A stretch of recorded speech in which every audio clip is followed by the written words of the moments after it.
So good morning, folks. This morning I'd like to, pardon the voice, I'd like to do a sample reading on one of my favorite uh, icons from the 60s. And you know her as Mrs. Emma Peel. Well, I started knowing her as Mrs. Emma Peel in the cult series The Avengers.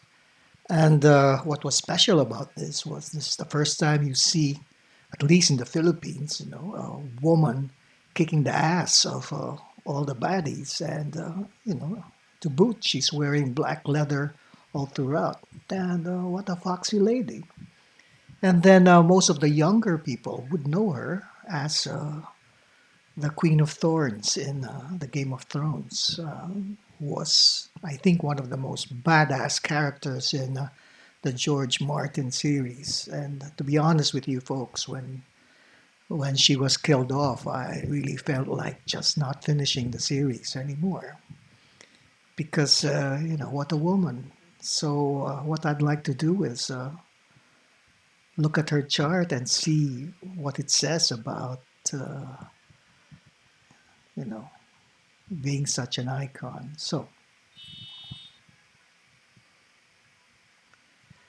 when you look at this chart, let me just go to full fit page. So I got this from the Astro Theme online site. It's one of my go-to sites when I want to look at the charts of famous celebrities, politicians, and great minds. So here, she was born July 20, 1938. So she's a Cancer. She was born in Doncaster, England. And according to this, her birth time is 2 a.m. Okay, so let's have a closer look at the chart. And let's just look at the elements. So she has Sun in 26 degrees 40 Cancer. Her moon is in Aries, 20 degrees 53 minutes. And she has 16 degrees Gemini rising with 8 degrees Aquarius in the midheaven. In Chinese astrology, she's an earth tiger. So an earthy tiger, folks. I mean, how apropos. And she's a pretty tall woman, 5'8.5 inches. Okay. So when I look at the chart, the first thing I see is this: the moon conjunction Saturn in Aries. And the moon for a woman represents yung dating niya, how she projects herself in the world. For a man, it's usually the sun. And together with Saturn, which is the ruling planet of Capricorn, Saturn is a very cold, dry planet, and it often represents sternness or discipline, and it adds the edge to a lot of things. So when you have the moon with Saturn at birth, it shows a very disciplined woman, a person who believes in structure, who believes in order, who believes in organization, and which is when you put it together with the Cancer thing, the Sun in Cancer, that's a very dynamic combination. When you read the chart, the Moon and Saturn form a very important relationship in higher or advanced astrology. Saturn represents our limits, the physicalities of the person, the bones, the skin, the hair, everything that defines you as a physical being. Think of it as a glass or a cup. Samantalang the moon is are the contents of the cup. So if you have the physical defined by Saturn, the emotional content or yung nilalaman is represented by the moon. And usually in regular charts, they're not together, but when they're together, it shows you a person with a finely defined sense of who she is, of what I am. And there's no telling her or Diana Rigg what she should be or not be. And what adds to that is they're both in the fiery sign of Aries, the first sign of the zodiac, which represents the me first or the individual. Like I mentioned in a previous astrology talk, Aries are like children, newborn children. You don't expect them to be, compassionate or, other thinking. It's me first, me first. But as I mentioned, that's the charm of Aries. They're not devious. And when they blurt out things, they're not out there to hurt you. They're just that, pure expression of self. So Moon and Saturn together is what I first saw in the 11th house, which means in the house of working with people or, fulfilling collective dreams. So the next thing that caught my attention is this very, very powerful stellium. A stellium is a combination of two or more planets in the last degrees of Cancer. Okay, and this time it's the Sun with, very close conjunction with Mars, in very close conjunction with Pluto. Mars and Pluto are both rulers of Scorpio, one of the powerhouses of the zodiac. Its energy is very underhanded. Think Littlefinger when it comes to Game of Thrones. It attacks, but not directly, but in a very subterranean way. So the nice thing with Scorpio, it's also the sign of regeneration, which means the reason why it acts that way is because of its what's it called this relationship with the life and death cycle.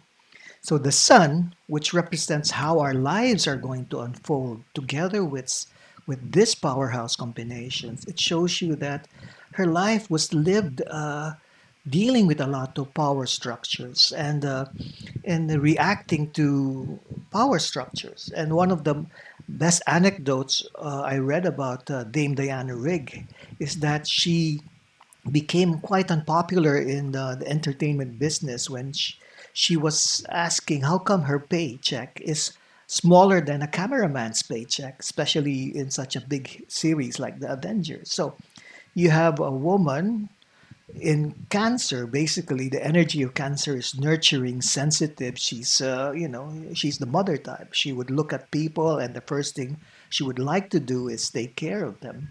But together with Mars and Pluto, it kinds warps that nurturing nature. You might say that she was a very sexual being, and no apologies, especially when it comes to the Saturn and Moon conjunction in Aries, which diretso siya. She won't bullshit you. She's not gonna charm you, but tell you upfront what she feels about you. And the Aries and the Cancer combination, they're both cardinal signs, which is a very uh, fire in the pan combination. You have highly emotional nature and a fiery nature. When you put that together, fire and water, it's bound to be very dramatic. And one of the things that also caught my eye is that the MC or the midheaven, which is at the top of the chart. So you have your ascendant here, which represents how you deal with people on a day-to-day basis, or for people that you don't know but look at or see in the papers, like celebrities or politicians. Ito yung dating nila, it's how they appear. So when you think of Diana Rigg, it's Gemini rising, witty, very quippy, very clever, very quick, etc. So that we see her as very close to her character, Mrs. Emma Peel. But what she leaves behind, or the MC, what image she has in relation to the world, is defined by the MC. So if this is her personality, this is how she is status wise. And if you notice, her midheaven is together with the black moon or Lilith. So not all astrologers use this point, but the black moon is another advanced astrology point that you use when you want to talk about the feminine nature, but the dark side or the shadow side of the feminine nature. So, if you notice, midheaven, as I mentioned, is the social status, how you shall be remembered, or how famous, or what type of fame you'd have. In conjunction with the black moon, it's the shadow of woman. It's not a woman that's typical, yeah, sweet housewife, but it's a woman that can kick ass, that's not afraid to be sexual, and that. And what other things? So her way of thinking is in Leo, so she has a very dramatic way of expressing herself. And if you watch most of the Diana Rigg movies, just last night I revisited Evil Under the Sun. It's always a woman who's not afraid to be grandiose when it comes to ideas.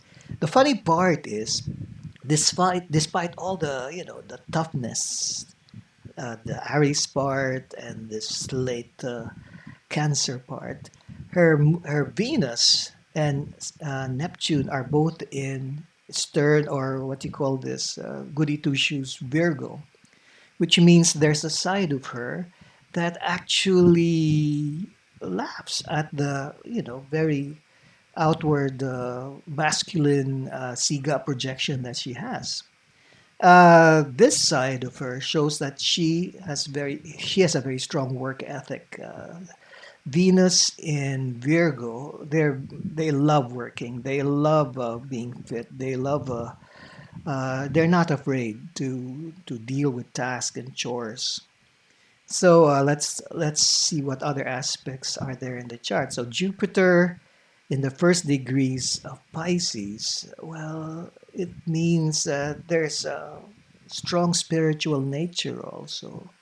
And Pisces is the sign of illusion or dreams. Jupiter there means that Jupiter, wherever you find Jupiter in your chart, is where you're supposed to be lucky in quotation marks, because I don't believe in luck. But it just seems that life seems to give you an abundance of such experiences. So Jupiter in the sign of Pisces, which is the sign of cinema and television, television is Aquarius also, it shows you her success in the world of dreams and cinematic imagination. And yeah, now Diana Rigg. Overall, it's a chart that's pretty interesting. It's a very strong woman with very strong passions, down to earth at the same time, nurturing, and not. She will defend the people she wants to take care of to the death. And let me go back to this. So, yeah, well, goodbye, Dame Diana Rigg. It was a pleasure, you know, uh, meeting you when I was still young, and the whole generation of young people will never forget your legacy of beauty and strength. And yeah, so that's it, folks.